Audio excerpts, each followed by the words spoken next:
Can you tell us a little bit about why you decided to write this book? The belief diet I wrote because of the increasing numbers of people who are obese to the point of damaging their health. And over and over again, we hear of people going on diets, and then 6 months later, they're heavier than they were when they started the diet. So I started thinking about, is the problem the diet, or is there something behind that? Because it seems to happen, whatever diet someone goes on, they abandon it within a short period of time, and then they're heavier afterwards. Maybe there's some common factor behind all of those different diets failing, and I wanted to explore what that was. And I think I've come up with a possible answer. I don't absolutely know if it is the right answer, but I've given my best answer in the book, and hopefully people can benefit from it. So is this book a collection of research from other people and something that you've added to, or is this purely sort of personal inspiration for this book? Probably all of those. It's definitely as evidence-based as we can be in the field just now. We know very, very little about why people's diets fail. There's been remarkably little research done on it. But what research is available tends to indicate to us that there's a combination of thought pattern failures, emotional pattern failures, behavioural pattern failures, and belief pattern failures. And of course, most people don't know what any of those terms mean. And of course, that's what I wanted to explore in the book, is to help people understand what it was about their own thinking patterns that made their diet an inevitable failure, what it was about their emotional behaviour that made the diet an inevitable failure, what it was about the behavioural patterns that made the diet an inevitable failure, and so on. I think we're into an area now. It used to be fitness tapes. All women would go and buy fitness tapes, and they wouldn't be able to keep with one, and then they'd buy another and another. And I think the diet area has gone that way. I don't think there's a week goes by where there isn't a new diet out there of some kind. And the evidence is that changing the diet itself doesn't happen. So I wanted to identify what was behind that. And I think the answer is, it's the belief structure that we have. The reason our diets fail is not because of the diet itself, the specific food recipes that's recommended, but because of the beliefs that we have about our food, the beliefs we have about the way we manage our food, the beliefs we have about what we should eat and when we should eat and so on. So if the beliefs are unsupportive of our diet's going to fail. So that there has to be a congruence between the diet and the behavioural pattern, or the specific eating patterns. And the bigger of those issues, the overarching of those issues, is the belief structure of the individual. It really doesn't matter what diet they go on. If the beliefs are not going to support that diet, the diet will fail, sadly. I'm going to ask you something a little controversial now, because out of Zoe and their COVID study that they did, out of Zoe now, they developed on, and they're looking at the health of the nation and diet and how everybody eats. And now everybody is addicted to these continuous glucose monitors that they give people initially so that they can watch how their blood sugar peaks when they eat things. There are a certain amount of people that go, okay, right, I understand what I'm eating now and why that works. And other people have become completely addicted to them, and it's quite a large group of people. I know there's a lot of concern about that, especially from doctors. So, once again, we're getting people to focus down on, it's a little bit like calorie counting, on areas of what they're doing that are being measured, and the stress that causes people. Mm. And anxiety that causes people. Spot on, yeah. It's a major problem, and it probably epitomises exactly the issue I'm talking about here. People will focus on, say, the cabbage diet, and it's all about, getting the right cabbage soup into the body, and you'll lose weight that way. Or it's about counting the calories, and if you focus on counting the calories, you'll be able to lose weight that way. Or monitoring one's glucose level, and if you monitor one's glucose level, you'll lose weight that way. All of them fail on the grounds that actually it's not about looking externally at these external factors. It's about looking internally. What is it I believe that's making me behave in the way that I'm behaving? What is it I believe that makes me eat in the patterns I eat? And how can I change that? What beliefs are helping me to stay fit and healthy, and what beliefs are harming me and making it inevitable that I won't stay fit and healthy.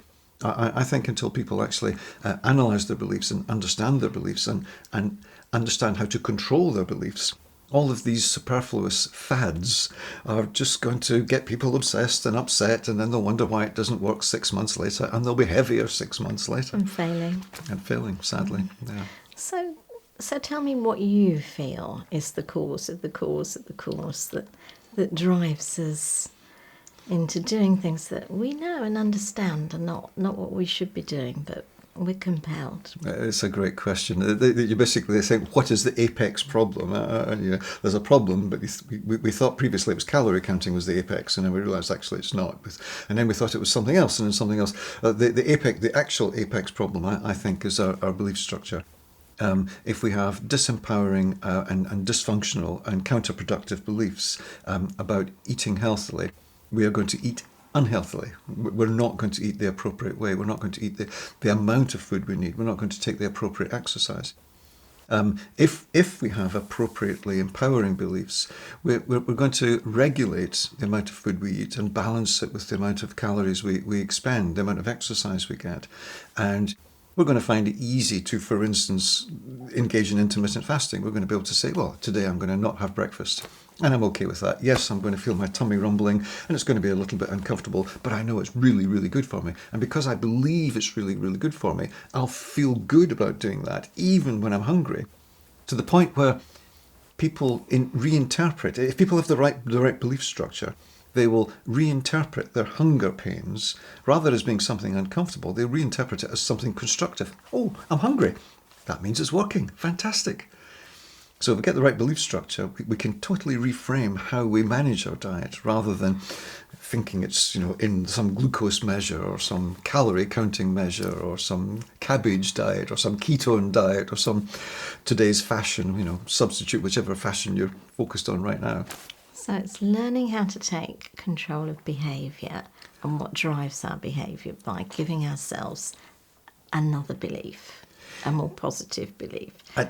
I'd go further than that. It's about learning how to take control of our beliefs, because our behaviour derives from our beliefs. And if we understand what beliefs are driving our behaviour, we don't have to change the behaviour, we change the beliefs, and the beliefs will change the behaviour. If we try and change the behaviour without changing the belief, the two will be in conflict, and the beliefs will always win out in the end, and we'll revert to our belief structure rather than what we say we're actually going to do. Well, we think we're going to do it, but we're not going to do it, and then we'll not do it, and we'll revert and we'll say, but I promised myself I was going to X, Y, Z, and I didn't X, Y, Z, and then the morale is depleted, and so on and so on. Breaking our own commitments to ourselves. Which depletes our morale, which depletes our willpower, which depletes our commitment to our diet, which makes the diet more likely to fail.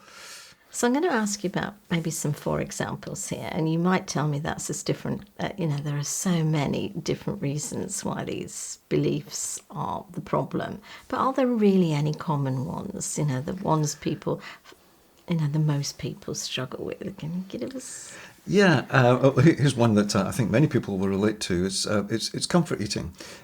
If I eat certain amounts of food when I've had a bad day or something stressful happens, I'll feel better. And they will, short term, because the food provides stimulation, it provides energy, it provides a distraction. But long term, when you see the results in the next few days, when the scales tell you that it was a bad thing to do, then I'm afraid it has the opposite effect. So there's a short-term benefit of comfort eating. People believe comfort eating will help them, and it does, but only in the short term. It long-term damages them, really, really damages them. So how are you breaking those cycles? Is there a few key things we can do, or is it very much more nuanced than that? Well, it is nuanced, but the first principle is awareness. When people are aware of the beliefs that are driving their thinking patterns and their behavioural patterns and their emotional patterns, then they can do something about those beliefs. But if they're not aware that their emotions, their behaviours, their thoughts are coming from their beliefs, they can't change it. And then they wonder, why do I keep thinking this? Why do I keep feeling like that? Why do I keep behaving like that? It's down to the beliefs. And if you understand that it's coming from that little belief box, and you can do something about what's in that little belief box, you can change everything that follows in the chain of reasoning afterwards. So people are going to buy your book, take it away and read it. And then blame me for them not losing weight 6 months later, probably. Other, support groups. Are you going to develop this project in other ways to help people? I'd like to. If people want to contact me, I'd gladly help them do what they need. And if they need me to help them set up support groups, I'm happy to do that. If they want to set up mutual support groups based on the contents of the book, I would certainly encourage that. The more people you have around you who understand, the better. Yeah, one of the reasons that some of those weight loss groups tend to work is not the actual recipes that are involved, but it's the social support that's provided. So the more social support someone has for engaging in a constructive belief diet, the more likely they are to make it work. So I would suggest groups of friends get together and read the book and exchange ideas about it, and talk about how difficult they're finding to implement this particular part and how easy they are to finding it to implement that particular part. And I think that the more they engage with each other and support each other, the more likely they are to be successful. Okay, so last question, probably a very difficult one to answer, but I know most people will say, how soon is this going to work? How quickly will I see results? I mean, what is your answer to that question? Well, obviously they're going to lose weight yesterday if they buy the book. No, seriously. The book is definitely not designed to be a quick fix. It's designed to be a permanent fix. And as with anything that's permanent, it takes time to embed. So if someone's thinking, I can buy this book to lose weight for the Christmas holidays, or I want to lose weight after the Christmas holidays, then no, this is not the book for them. But if they want to get themselves to a place of having health and fitness as a normal, ongoing part of their life, and to gradually get to that point, then this is probably going to work for them. Why? Because once you change your beliefs and you put in place the appropriate beliefs, the appropriate thoughts follow, the appropriate emotions follow, the appropriate behaviours follow, and they become permanent, because the thoughts become patterns, habit patterns which become embedded, the emotions become habit patterns which become embedded, the behaviours become habit patterns which become embedded. And then you're into a healthy lifestyle. So I'm not trying to advocate for a quick fix here. What I'm trying to advocate for people is a lifestyle, a thought style change that will permanently work. So improving our relationships with ourselves. Absolutely. Our worst enemy is ourselves. Our best friend is ourselves, depending on which side of bed we get up in the morning and which choice we make each morning. Read this book if you want to understand yourself and learn what it is about you that you can change to permanently be a fit and healthy person for the rest of your life.